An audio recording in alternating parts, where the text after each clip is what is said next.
What is going on, everyone? We're back again with another review. In today's video, I have a pretty interesting article here. It says, here are 12 stunning projections for 2023. Guys, they think they can bounce back from pretty okay, starts last year. Pretty interesting article. We're going to go over this one today, and we're going to get right into it. So a couple of these players are pretty interesting. We have Julio Rodriguez as number 1.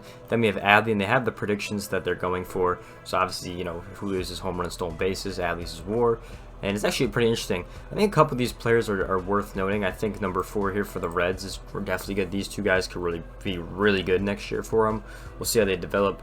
Burns is a little interesting one because he's going to be good, so not really expecting him. Then number 5, Masataka Yosha, I think that's how you say his name.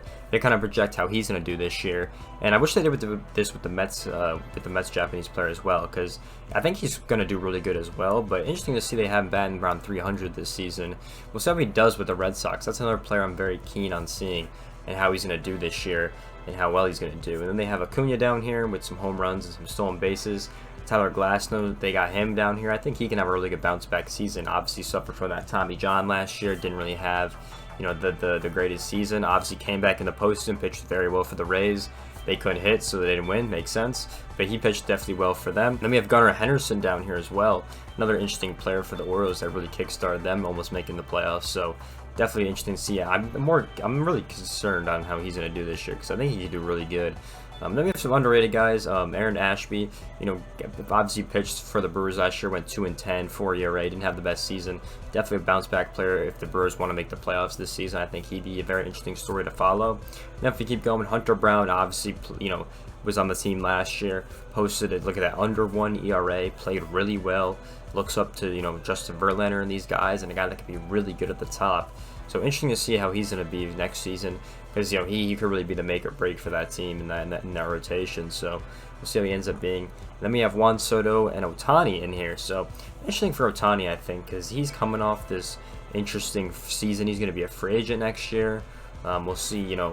People say he wants to go to the Dodgers. We'll see. Maybe I was thinking maybe Seattle could try to snap him. I think that'd be a really good pickup for them, especially they just got in the playoffs for the first time in a while. So it'll be very interesting to see if they actually get him.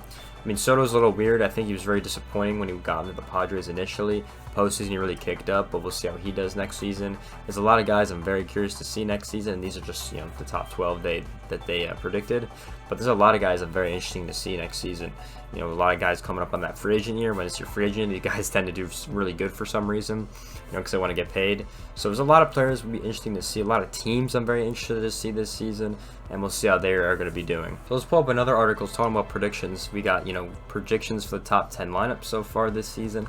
This one was released on the 11th, so about 4 days ago when I'm recording this, but a little bit when you guys actually see it. So they think the Astros got the best lineup in the league right now. Really interesting to see that. Obviously, they were the World Series winners, so it does make sense. I do think there are some better teams, though. The Padres are up next to number 2. They look really good this season. I mean, I think this can definitely be the number 1 team, in my opinion. I mean, they look really hot this season. They also have some other guys on the bench that they can bring up as well. The Blue Jays are a really good one. I mean, this team could go to the World Series this year. I think the Blue Jays have a really good shot to go to the World Series this year, just because I do think they're going to win that division.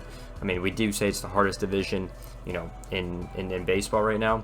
But looking at the schedules, obviously the schedule changes are going to help them a lot. They're going to play less division games, play more of the league. So they're going to have a really interesting run for the Blue Jays. I'm very excited to see how they're actually going to do going on to their season. But I think they could be a definite World Series contender, in my opinion.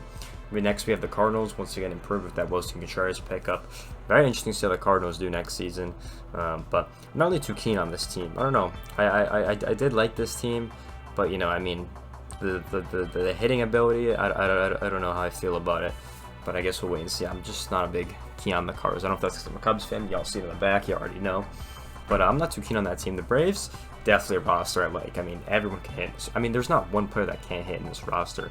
Be interesting to see how their new shortstop does, obviously, because Dansby Swanson's on the Cubs now. We'll see how he does. He's the main factor, I think, but these 8 guys can all hit, so not really too many problems there. Then with the Mets up next. The Mets, one of these other teams that can obviously hit the ball a lot. Interesting to see how Vogelbach does. I mean, I know he's been training a lot this offseason, trying to get his swing back on order. We'll see how he does. And, I think this starting roster is looking really good. Obviously, they signed Nimmo back. We still have, Pete Alonso was on that arbitration deal. Mark Cannon, they got him as well. And a lot of guys I think that really need to prove themselves for the Mets. So We'll see how they do. Next, we have the Dodgers. I mean, they once again will always have like the best roster in in the MLB. Obviously, they did lose really good pieces. They lost Justin Turner and Trey Turner, so guys that had need to fill. Lux, great guy that can fill.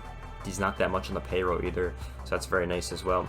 Also, James Outman, don't really know too much about him. We obviously got Chris Taylor back in the lineup. I'm glad he finally gets a starting spot. Obviously, it's all predictions though, so it could change. Not sure who James Outman is. Probably a young prospect if I had to make a guess. I think Vargas is going to do really good on this team. Obviously, played with him in the show. His cards were pretty good as well. Phillies are back in business. They didn't really lose much in this hitting core. I mean, it's the same exact thing. They just added Turner. They added Turner instead of Segura, I think, right? Or yeah, it's Sean Segura at second base. So yeah, interesting. I think they're still gonna be a good team, though. This team looks better in my opinion. He was definitely a weird hitter. I'm not gonna lie, definitely a weird hitter. But I think this team's got a lot better. That's like the Yankees up next. I mean, there's a lot of talk about the Yankees right now. I know a lot of people are questionable about this team and what they could do, but this hitting core is really good. I don't think people are understanding. I don't know why Peraza's here. He's not even playing, but I imagine this will be IKF. But yeah, I mean, a lot of people on this team. I mean, Bader, I don't think he's gonna hit like he did in the postseason. Same with Judge. I don't think Judge's stats are gonna go down this year, obviously. Rizzo might do good. Stanton, who knows? Torres, who knows? Donaldson, who knows? Trevino will have a good year. And then Hicks is interesting to see. And maybe Cabrera will get back in this lineup. I don't know. I definitely think this year's Yankees are going to tell a lot because I don't think they're going to win the division. I really don't think this team is set up for a World Series run, to be honest. So we'll see how they do. They'll definitely got some good names on that roster. And finally, they have the Guardians. Interesting team. Obviously, they did sign Josh Bell to an interesting contract, so they're trying to get some more pop at first base. They're going to put Josh Naylor to the DH spot. Personally, I think they should switch them. I don't know who's the better defensive first baseman between Josh Bell and Josh Naylor, but that's just my opinion. So they're gonna have an interesting lineup. I do like this lineup. I think Zunino also a really good catcher. So I'm glad they still have Straw there. They still have Kwan. I mean, we'll see how this team does. I'm kind of interesting to see how this team does. I think they're really underrated just because they're in that Central Division where there's not really any good team. I mean, this team kind of already won the division. Let's be honest. There's not really any good teams in that Central. You know what I'm saying? So we'll see how they do. But yeah, pretty interesting lineups we've seen so far. There's other teams I'm still interested on. I think the Guardians, though, could definitely be an upset team going on in that postseason if we look at the AL. The Blue Jays, once again, I think they're going to be my World Series for the AL. Yeah, we'll do predictions when we get closer to the season and all that good stuff. And that happens. But yeah, I mean, what do you guys think on the couple articles that are coming out from the writers and what they're kind of thinking right now? The rankings, they seem, it's hard to rank these, obviously, but seem pretty normal. Kind of want your guys' thoughts in the comment section below. What you guys thinks about this, some of the players that might bounce back over on this article. I'll link both these down in the description if you guys want to check them out, if you want to read any of the stats or the videos or whatever. Yeah, that being said, I hope you guys enjoyed this video. Obviously, I can't wait for the season to start. We're getting closer and closer day by day. But if you guys enjoyed, make sure to like, comment, subscribe. Go check out my other socials, link down below in the description, and I'll see you guys in the next one. Peace out, everyone.